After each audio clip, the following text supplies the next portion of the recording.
Thomas Hobbes'un o meşhur eseri Leviathan aslında hepimizi ilgilendiren çok temel bir soru sorar. Toplumsal barışı ve güvenliği sağlamak için acaba neyimizden vazgeçmeye razıyız? İşte şimdi Hobbes'un bu soruya verdiği cevabı ve barış için ödememiz gereken o bedeli birlikte inceleyeceğiz. Hobbes, anlatmak istediği şeyi daha en başından bu inanılmaz imgeyle gözler önüne seriyor. Devlet, diyor, insanların kendi elleriyle kendilerini korumak için yarattığı devasa, yapay bir insandır. Yani doğada kendiliğinden var olan bir şey değil. Tıpkı bir sanatçının eserini yaratması gibi insanlar da kendilerini kaostan korumak için bu üstün varlığı yani devleti inşa etmiştir. Ve bu imgeye şöyle bir yaklaştığımızda Hobbes'un ne kadar dahiyane bir fikir ortaya koyduğunu anlıyoruz. Bakın, o devasa hükümdarın bedeni onu oluşturan sayısız küçük insandan oluşuyor. Bu müthiş bir görsel argüman aslında. Demek istiyor ki devletin gücü öyle soyut, gökten inme bir şey değil. Varlığını ve meşruiyetini doğrudan onu oluşturan halktan alıyor. Hobbes bu benzetmeyi daha da ileri götürüyor ve diyor ki bu yapay insanın yani devletin her parçası bizim vücudumuzdaki bir organa karşılık gelir. Mesela egemenlik bu bedene hayat veren ruhtur, olmazsa olmaz. Yasalar onun akıllıca düşünüp karar vermesini sağlayan aklı ve iradesidir. Ve en önemlisi iç savaş bu yapay insanın ölümüdür. İşte bu Hobbes'un en çok korktuğu şey. Peki insanlığın neden böyle karmaşık, böyle devasa bir yapay insan yaratmaya iten şey neydi? Hobbes bu sorunun cevabını bulmak için bizi bir düşünce deneyine davet ediyor. Diyor ki, bir anlığına her türlü kuraldan, otoriteden yani devletten yoksun bir dünyayı hayal edin. İşte o dünyaya doğa durumu diyor. Bütün sorunun kaynağı Hobbes'un insan doğasına ilişkin o oldukça karamsar görüşünde yatıyor aslında. Ona göre hepimizin içinde doğamız gereği sürekli daha fazla güç elde etme arzusu var. Bu arzu hiç bitmiyor, doymak bilmiyor ve ancak biz öldüğümüzde sona eriyor. Şimdi düşünün, herkesin doymak bilmez bir güç arayışında olduğu ve kimsenin kimseye dur diyemediği bir ortamda ne olur? Kaçınılmaz olarak tek bir sonuç ortaya çıkar, herkesin herkese karşı olduğu bir savaş durumu. Bu illaki sürekli silahlı çatışma demek değil ama sürekli bir tehdit, bir güvensizlik ve korku halinin hakim olduğu bir varoluş demek. Böyle bir sürekli savaş halinin sonuçları ise gerçekten korkunç. Şöyle bir düşünelim. Emeğinizin karşılığını her an bir başkasının gelip elinizden alabileceği bir ortamda neden bir şeyler üretmek için çabalayasınız ki? Sanayi böyle bir belirsizlikte imkansız hale gelir. Aynı mantıkla, ektiğiniz mahsulü hasat edeceğinizin hiçbir garantisi yoksa neden toprağı işleyesiniz ki? Tarım da anlamsızlaşır.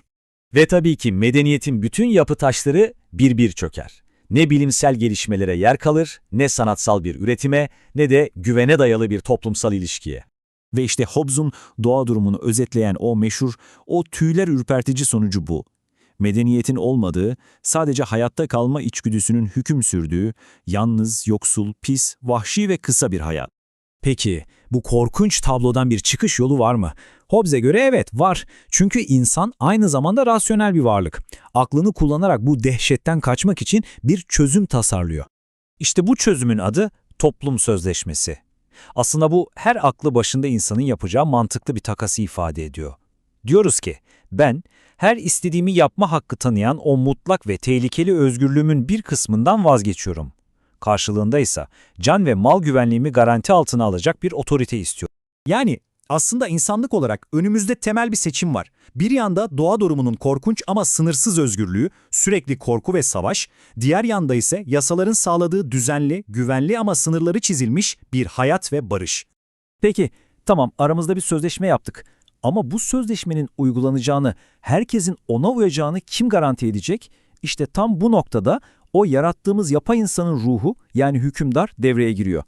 Hükümdar, o devlet dediğimiz yapay bedenin hayat veren gücü, onun ruhu. Görevi çok basit ama bir o kadar da önemli. Yapılan sözleşmeyi herkes için zorunlu kılmak ve toplumun o korkunç kaos ortamına geri dönmesini engellemek. Hobbes'a göre hükümdarın bu görevini yerine getirebilmesi için gücünün mutlak ve bölünmemiş olması şart. Çünkü eğer güç bölünürse farklı güç merkezleri arasında rekabet başlar ve bu rekabet bizi eninde sonunda nereye geri götürür? İç savaşa, yani doğa durumunun ta kendisine. İşte bu imge Hobbes'un ne demek istediğini harika bir şekilde özetliyor.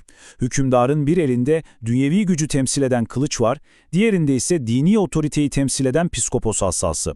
Hobbes için bu birleşme hayati önem taşıyor.